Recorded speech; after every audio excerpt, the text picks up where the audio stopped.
তো আমরা শঙ্কর মিষ্টান্ন প্রতিষ্ঠানে এসেছি। তো এখন দুধ কফি, এখানকার স্পেশাল সরপুরিয়া আর সরভাজা নিয়েছি।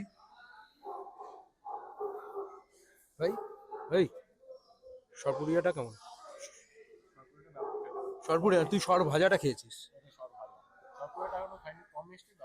নাম খেতে না, আমি এটা সরপুরিয়া, এটা এটা সাদাটা সরপুরিয়া আর এই ভাজাটা এটা খেতে ওটা সরভাজা। এটা ভালো খেতে, ভালো। অসাধারণ। একটু দাম বেশি, দাম এই এই প্লেটে যা আছে 250 টাকা। খুব একটা ভুল বলিস, 230 টাকা।